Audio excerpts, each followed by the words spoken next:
L'ego de l'homme, c'est ce qui ramasse la mémoire. C'est l'âme de l'homme. Accumulant expérience après expérience, cet ego finit par prendre conscience de son existence. C'est-à-dire qu'en réalité, il prend conscience de l'existence. Et non pas de son existence, mais de l'existence. Mais cette existence étant mémorisée chez lui, il croit que c'est son existence. Alors il va dire, un jour, je n'avais pas de corps physique, mais je vivais. C'est faux. Mais quelque chose d'autre de l'homme réel vivait. Et ça a été mémorisé chez lui, et lui croit que c'est lui. Et lui se dit, un jour, j'aurai la faculté de. C'est faux. Il a perçu quelque chose de l'esprit, il l'a mémorisé, il croit encore une fois que c'est lui. Il va se dire un jour, mon corps va mourir, mais je vais continuer. C'est faux. Lui, il va s'en aller dans des phases purgatorielles, dans des phases de digestion planétaire, tandis que l'esprit va se libérer. Et un jour, il deviendra l'esprit. Mais lui se dit un jour, je serai Dieu. C'est faux. Lui ne sera jamais Dieu. L'ego qui évolue, parce que l'ego veut évoluer. Le mental ne veut pas évoluer. Le corps physique ne veut pas évoluer. Le corps vital ne veut pas évoluer. L'énergie supramentale n'a rien à foutre de l'évolution. C'est l'ego qui va évoluer. C'est l'ego qui mémorise et qui se dit, je connais l'existence, je connais l'univers, mais il m'en manque des bouts. Et ces bouts qui me manquent, je veux les trouver. Et ce cheminement, j'appelle ça l'évolution. Mais ces bouts qui lui manquent, même s'il en trouve certaines parties, il lui en manquera toujours. Parce qu'il y a quelque chose qui n'est pas limité par l'ego. Comment pouvez-vous, à un moment donné, être l'univers? Pour être l'univers, vous devez cesser d'être vous-même. Et c'est tellement évident que l'ego ne peut pas le percevoir. L'ego veut être Dieu. Donc, l'ego se crée une enveloppe, qui est le périsprit de l'âme, l'enveloppe de l'âme. Et cet ego, cette âme, veut évoluer, donc il essaie d'accaparer des énergies, des connaissances, de l'information, des contacts avec des dieux, pour pouvoir dire, j'ai eu un contact avec Dieu, je commence à être Dieu. Pourquoi commence-t-il à être Dieu? Parce que chez lui, il y a cette mémoire du contact. Je commence à être fusionné supramentalement. C'est faux, l'ego n'a rien à faire avec la fusion. La fusion va détruire l'ego. Elle va le supramentaliser, mais il n'y aura plus d'ego. Mais vu qu'il a eu le contact, qu'il a eu l'expérience, il se dit, je commence à être. Tu ne commences pas à être. Tu commences à expérimenter ce que l'être réel est. Donc, tu commences à savoir que ce que tu penses que tu es, ce n'est pas ce que tu es. Mais l'ego, avant qu'il comprenne ce mécanisme, ça va prendre un certain laps de temps d'expérimentation. Lorsque cet ego, lorsque cette enveloppe retient ce qu'elle mémorise, parce que l'homme ne veut pas oublier, et pour ne pas oublier, l'homme doit conserver ses mémoires. Conservant ses mémoires, il croit connaître l'univers. Il croit devenir quelqu'un. Et plus un homme apprend, spirituellement ou matériellement, plus il croit être quelqu'un. Quand un homme connaît la loi, quand un homme connaît la science, quand un homme connaît les religions, il croit être quelqu'un parce qu'il peut parler, agir devant les autres. Je suis quelqu'un. Il n'est qu'un bagage mémoriel, il n'est rien d'autre. Il a l'apparence de quelque chose de plus. Mais cette enveloppe qui fait que la mémoire ne s'échappe pas, qui fait que tu n'oublies pas, elle fait aussi qu'elle te sépare de l'univers. Te séparant de l'extérieur complètement, tu ne seras jamais l'extérieur. Parce que pour être l'extérieur, c'est simple. Prends une aiguille, tu pètes la balloune, automatiquement, tu disparais. Et tu es l'univers. L'ego ne peut pas vivre cela parce que l'ego a une mission, l'ego a une fonction particulière au niveau du plan planétaire pour forcer les énergies à connaître les expressions énergétiques. Je n'élaborerai pas trop dans ce domaine parce que c'est le thème de la conférence de la semaine prochaine sur les mécanismes de la réflexion.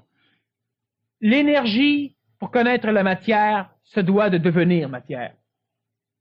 Tandis que l'ego, pour connaître tout l'univers, se doit simplement d'avoir des liaisons, des contacts avec des parcelles d'autres choses qui font partie de l'homme réel. Et lorsqu'il les mémorise, il s'imagine que lui les a vécus. Il s'imagine que c'est lui.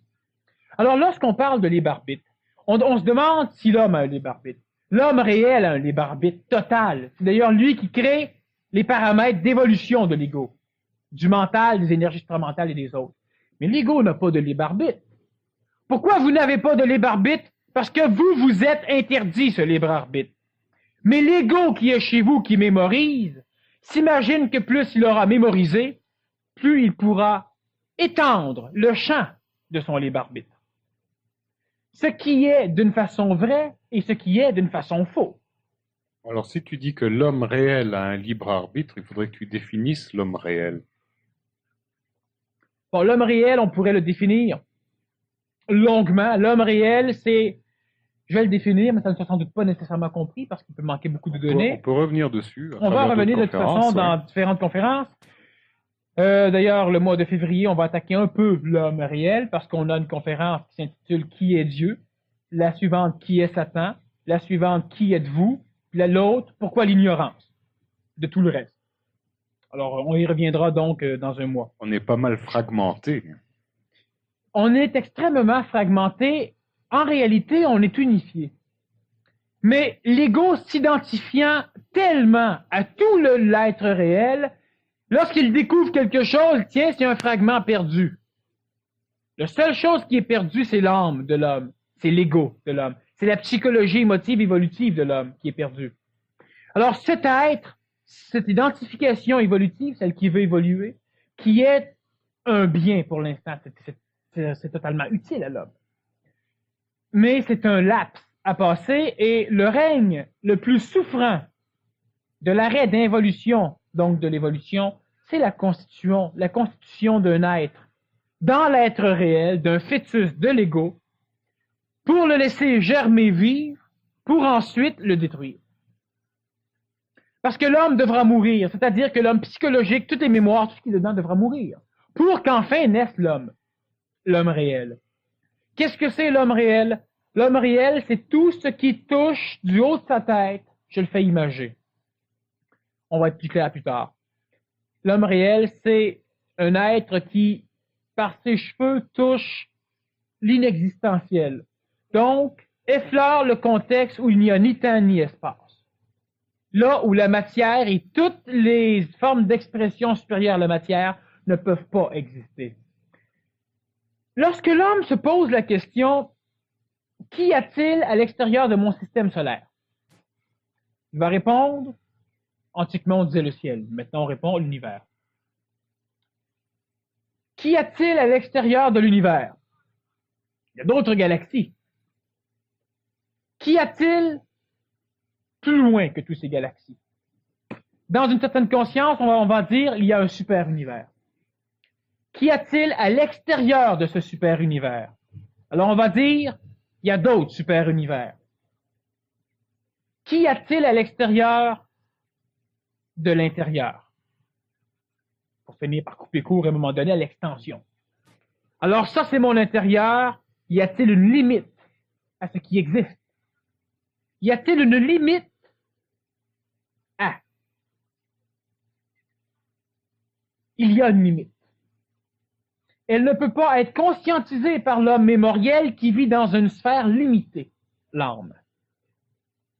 Et l'homme va donc essayer de représenter le macrocosme à partir de son microcosme, c'est-à-dire qu'il va quand même voir une sphère, une limite quelconque, imperceptible, imperçue, mais évidente selon son raisonnement à cet univers. Mais s'il y a une limite, c'est qu'il y a quelque chose d'autre qui peut contenir la limite. Donc, il n'y a pas de limite.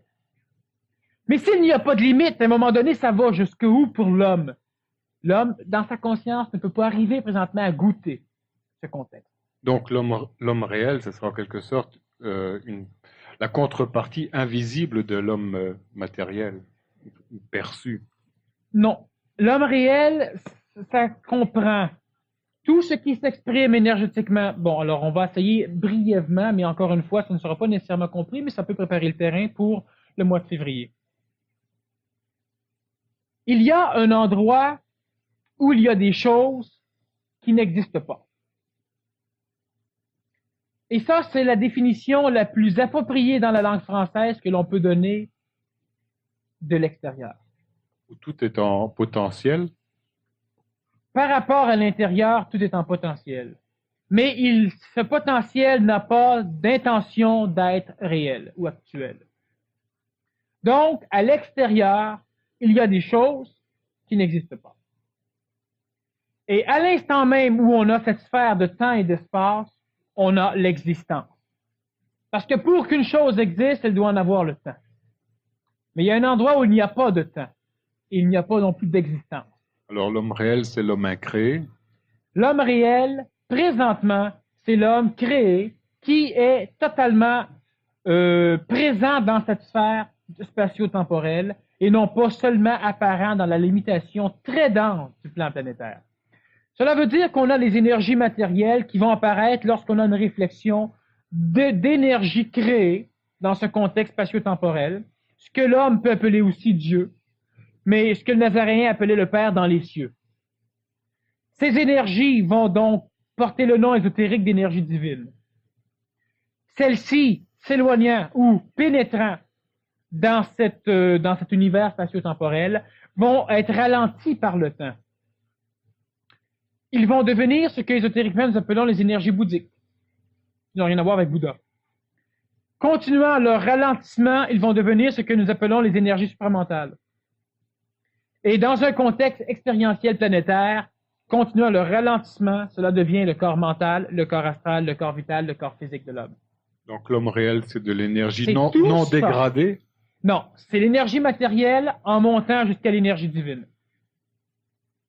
Donc l'homme réel... Donc il n'y a pas lieu de faire de séparation ou de scission. Le danger, ce serait de vouloir mettre peut-être l'accent sur un extérieur et un intérieur. C'est un tout. C'est-à-dire que l'homme réel existe. Mais on n'en a pas conscience. Non, parce que c'est l'ego qui essaie de se représenter l'homme réel. Donc c'est la conscience qui est fragmentée. Exactement. Inconscience, subconscience, fausse conscience, conscience réelle, absolue, Oui. spirituelle, etc. Puis qu'est-ce que c'est que toutes ces consciences? Ce sont toutes les consciences que tu n'as pas la conscience. Et quand tu as ton inconscience à la conscience, ta conscience antérieure devient consciente, et l'inconscience, tu l'as là. Exemple, lorsque je t'hypnotise et je te rappelle ton passé, tu n'as pas conscience de l'actuel. L'actuel est inconscient, tandis que l'inconscient, quand tu étais conscient, devient conscient maintenant. Bon. On L'extérieur... s'habitue au bout de 2 ans. Inquiétez-vous pas, ça viendra. Mais là, c'est que tu poses des questions qui demandent un certain vocabulaire. Et le vocabulaire n'existant pas, on en crée de temps en temps, mais il faut quand même laisser les auditeurs s'adapter au vocabulaire. L'homme réel, ce n'est pas l'homme matériel. Ce n'est pas l'homme vital. Ce n'est pas l'homme psychologique. Même si on a une tendance dans la psychologie moderne à dire que l'homme, c'est l'émotion. Ce n'est pas l'homme mental. Ce n'est pas l'homme supramental. Plus haut, ce n'est pas l'homme bouddhique. Ce n'est pas l'homme divin. L'homme réel, ce sont ces 7 plans fusionnés. Ça, c'est l'homme réel.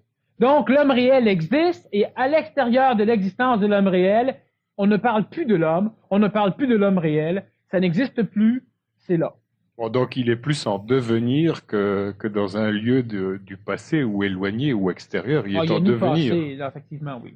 Puis devenir, il faut s'entendre, c'est qu'il est présent, mais l'ego l'ignore. Le travail de l'ego présentement, c'est de découvrir la faculté qu'aurait une autre partie, qui n'est pas une autre partie, mais que lui appelle une autre partie parce que lui a mis une limite. Bon, mais vois-tu, dans ta définition de l'homme réel, tu dis il n'est pas ceci, il n'est pas cela, il n'est pas ceci, il n'est pas cela, et on pourrait croire que c'est comme un négatif d'une photo à ce moment-là. C'est pas ça que tu veux dire. Non. Il est la photo, il n'est pas le négatif, il est la photo. C'est que Dans toutes ses dimensions. Oui, il n'est pas une strate. Il n'est pas l'autre strate non plus. Il n'est pas l'autre strate. Il est tout l'ensemble au complet, mais dans l'ensemble, il y a un endroit qui s'appelle l'ego, qui s'appelle la psychologie, qui s'appelle l'homme évolutif, qui s'appelle l'âme. Et cet endroit-là, il a mis une couche en haut, une couche en bas pour pouvoir garder à lui l'expérience amenée par les autres plans. Et il dit, moi, je suis. Je pense donc je suis. Et moi, je veux évoluer, je veux entrer en contact avec Dieu. Mais Dieu, c'est lui. OK. Donc c'est une multidimensionnalité totalement consciente d'elle-même. Oui. Cet homme Mais une réel. partie de cette multidimensionnalité s'est identifiée à l'ensemble. C'est l'ego. Et cet ego, donc, est manipulé par l'ensemble. C'est ce qui fragmente la conscience. Exactement. Alors, lorsqu'on va dire que lorsque l'homme vient sur le plan planétaire, il choisit sa vie. Mais l'ego ne choisit pas sa vie. L'ego se fait fourrer chaque fois qu'il vient sur le plan planétaire. Chaque fois qu'il se réincarne, c'est jamais comme ça il tenterait. Mais il est nécessaire d'être là. Ben évidemment, mais l'ego se plaint, c'est pas la bonne famille, c'est pas le bon père, il a pas les bons yeux, j'ai pas le bon nez, je suis pas assez riche, je suis trop riche, j'ai pas les bons amis, j'ai pas la bonne job. C'est jamais dans le bon temps, j'aurais été mieux d'être au Moyen-Âge, ou à l'époque des samouraïs, ou dans 20 000 ans. Il est jamais content, l'ego. Mais l'ego choisit. Comment ça se fait qu'il choisit, puis il est jamais content? C'est que lui ne choisit pas. L'homme choisit, pas l'homme psychologique. L'ego choisit pas. L'ego est placé toi. Mais quand je dis toi, je ne parle pas à ta psychologie. Je parle à toi, dans l'entité complète. Toi, tu choisis ce que tu as à faire. Tu places les paramètres de ton évolution comme ça te plaît. Et la partie sur le plan planétaire matériel qui s'identifie à l'être complet se recherche. Et là, il dit, je veux entrer en contact avec Dieu. Parce que lui-même s'est mis des limites, donc il s'est lui-même dissocié dans sa conscience, pas dans la réalité, mais dans sa conscience. C'est-à-dire qu'il a trouvé son identité par exclusion de tout ce qui l'entoure. Il dit, je suis ceci parce que je ne suis pas cela. Je suis chrétien parce que je ne suis pas musulman. C'est ce que tu alors disais. C'est ça. Il s'est créé une enveloppe, et là il peut dire, je ne suis pas Dieu parce que je suis cave, mais je connais Dieu parce que je l'expérimente. Je ne suis pas un tel parce que je suis moi, ou je suis moi parce que je ne suis pas toi. Et je suis, moi, un homme évoluant parce que je ne suis pas l'univers. Ben c'est ça. Donc, il a tracé le périmètre de sa prison autour de lui par Quand il va exclusion. péter la balloune, péter le périmètre, il ne pourra pas dire « je ne suis pas parce qu'il sera même plus là ». Il faut qu'il rentre en contact avec les autres dimensions de lui-même, de l'être réel. Pour l'instant, il est obligé d'entrer en contact avec ces dimensions de façon à ce que ces dimensions de lui-même viennent l'instruire que les autres sont là. Et que tout ce que lui recherche est déjà présent, mais il faudrait juste qu'il finisse par arrêter de les refuser. Exactement comme la personne qui est en santé, qui est totalement guérie, mais qui continue à boiter. Parce qu'elle ne sait pas qu'elle est guérie. Alors, on n'a plus besoin de lui donner de médicaments, on doit l'instruire, donc on doit la manipuler, on doit la psychologier, on doit lui faire comprendre qu'elle est guérie. Et lorsque, ah oui, bon là, commence à marcher comme il faut, ben oui, c'est un miracle. C'est pas un miracle, c'est tout, t'es guéri.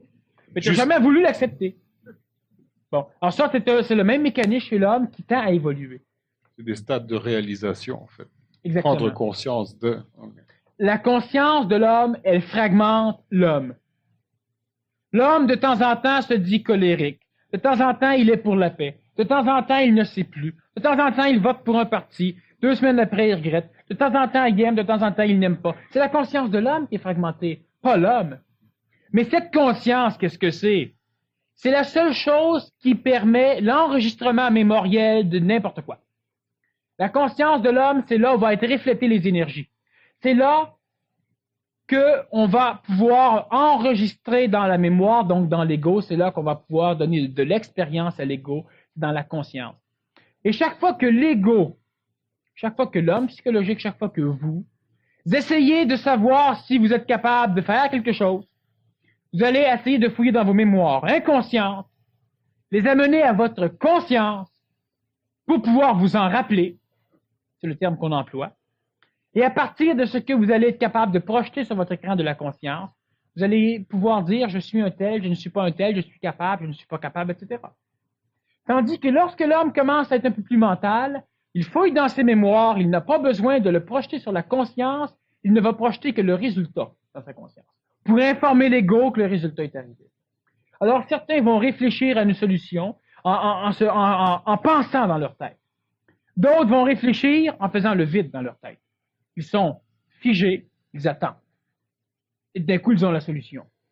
Eux ont passé par un processus mental, qui peut être aussi intellectuel s'il est assujetti à l'émotion, mais un processus quand même mental, qui ne vient donner à la conscience que le résultat, pour que l'ego puisse savoir qu'il a le résultat. Parce que l'ego chez l'homme normal, l'homme ancien, est ce qui permet l'expression ou non. Qu'est-ce qui se passe si l'ego il tripe sur le résultat qu'il vient de recevoir? Si l'ego tripe sur le résultat qu'il vient de recevoir, il va essayer les prochaines fois lorsqu'on voudra réfléchir, il va essayer lui-même parce qu'il va s'imaginer que c'est lui qui a trouvé la solution. Alors il va essayer d'empêcher le mental de travailler pour lui-même essayer de penser une nouvelle solution et il va se frapper encore le nez sur des murs. C'est comme les guérisseurs qui pensent que c'est eux qui guérissent, ils ramassent tous les bobos des patients. Le guérisseur ne peut pas guérir. C'est-à-dire que l'ego ne peut pas guérir parce que la guérison est un principe vital, non pas un principe astral. Ce n'est pas un principe psychologique. Exactement. Lorsque le guérisseur s'imagine qu'il guérit, il va être capable d'absorber les énergies maladives des autres, donc les perturbations d'énergie vitale. Alors, à un moment donné, il est tout content. Il y a 15 patients guéris, puis lui, il y a 15 maladies qui vont apparaître chez lui. Tout content, tout fier. Et après ça, s'il meurt, alors on va dire c'est un homme de bonne volonté, il a souffert, c'est un martyr, c'est un imbécile. Bon. Mais ça, on ne le dit pas.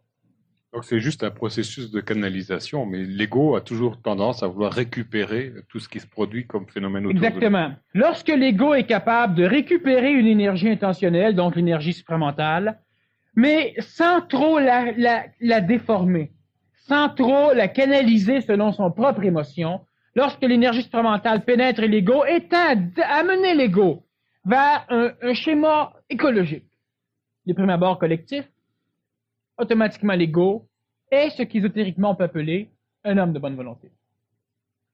L'ego a assimilé, il a intégré, mais il s'est fait fourrer par l'énergie intelligente, alors l'ego commence à dire « moi, je m'aime ». Mais peut-être que c'est pas correct. Alors là, c'est parce que l'énergie supramentale vient de commencer à diriger l'ego vers une écologie. Alors, c'est un être de bonne volonté. Alors l'ego, ce serait comme un robinet qui de temps en temps se prendrait pour l'eau qui coule à travers lui. Oui, il se prend pour tout. Il n'y a pas grand-chose, l'ego, à part un gros frais.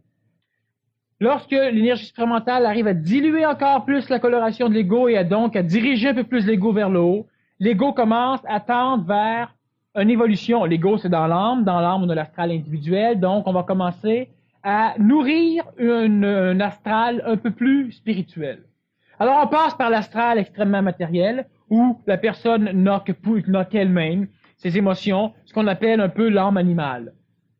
Alors, elle veut jouir, elle veut manger, elle veut être bien tout le temps, elle veut avoir chaud, elle veut être en sécurité, elle veut gagner, elle veut avoir de la valeur, elle veut se prouver que, bon, alors elle est l'entité sublime. Lorsqu'on tombe dans un astral un peu plus haut, on va avoir un astral, par exemple, qui va être social, collectif. Où tu ne comprends rien à la collectivité, mais tu en as besoin, ce qui fait que tu n'as pas le choix, fait que tu essaies de fonctionner un peu avec eux autres. Tu voles un peu, mais de temps en temps, en fait, tu fais au moins comme si tu étais bien et honnête, mais tu fais d'autres choses. Augmentant un peu la déformation de l'énergie supramentale sur l'ego, donc sur les mémoires, tu atteins un astral moral, où là tu commences à être influencé par la morale. Tu ne comprends pas, mais parce que tout le monde dit, tu le fais. Est-ce que c'est une forme de conscience spirituelle dans oui, ce genre-là? Mais morale. Un peu plus déformé, l'énergie supramentale crée l'astral spirituel. Là, tu veux te lancer en mission pour aider. Tu es un peu plus écologique, de plus en plus écologique. Et à un moment donné, l'ego vire complètement, et là, tu deviens ce qu'on pourrait appeler conscient, donc mental. Là, tu sais maintenant que tu dois te diriger vers une conscience individuelle, alors donc, tu ne dois plus être un homme de bonne volonté, tu dois être un homme qui ne colorera plus la volonté intentionnelle qui descend chez toi, mais celle-ci pourra s'exprimer directement. Pour cela, tu comprends les mécanismes de l'écologie, les mécanismes de la conséquentialité. Tu sais que tout ce qui est en bas, par ce dont tu es passé, est bon, mais plus pour toi. Ça ne peut pas te nuire, tu ne vas donc pas le détruire, parce que là, tu n'as rien compris encore une fois. De l'intellectualisme, c'est un chemin entre la conscience et l'inconscience, l'intellectualisme. Et lorsque l'ego est complètement sublimé par l'énergie supramentale, celui-ci va être détruit, va être supramentalisé pour créer le corps éthérique, comme on l'a vu dans la conférence La psychologie de l'homme nouveau. Est-ce qu'il est détruit ou transmuté? C'est la même chose. Pour l'ego, il est détruit. Cosmiquement, il n'est pas détruit, il est transmuté. Le terme fusion est un terme qui a été employé par Sri Aurobindo en premier. Communiqué au Québec par d'autres personnages que moi. Et étant donné que ces personnages sont passés avant moi, je ne voyais pas l'intelligence d'employer un autre mot pour désigner la même chose. Lorsque nous parlons de fusion, moi je parle surtout de contact. Le mot fusion veut dire, au niveau ésotérique, un peu la même chose qu'il veut dire au niveau chimique. Lorsque l'ego, qui crée une enveloppe séparatrice entre l'intérieur de lui-même et l'extérieur, arrive à se connecter à quelque chose d'autre, qui fait partie de l'homme réel, mais que l'ego a toujours banni, et auquel l'ego a toujours voulu avoir un contact. Il a ce contact. Il parle à Dieu, il parle à son esprit, il fait ce qu'il veut. Lorsqu'il y a une fusion, cela veut dire que l'ego accepte de disparaître pour s'amalgamer totalement à l'énergie nouvelle qui descend, présentement on parle de fusion supramentale, alors l'homme n'est plus en contact avec l'énergie supramentale. Lorsque la fusion a été opérée, l'homme est supramental. Lorsque la fusion de l'ego s'est opérée avec votre corps physique, le corps physique a commencé à avoir des émotions. Il a commencé à avoir une accélération cardiaque lorsque la psychologie vivait quelque chose. Il a commencé à transpirer, à rougir, à avoir différents symptômes d'expression d'émotion lorsque la fusion entre l'ego et le corps physique a été opérée. C'est-à-dire lorsqu'il n'y a plus eu de séparation évidente entre l'ego et le corps physique. Lorsque la fusion mentale apparaît, c'est lorsqu'il n'y a plus de séparation évidente, donc lorsque l'ego cesse de refuser l'intellect ou lorsque l'ego cesse de refuser le mental. Il y a eu fusion.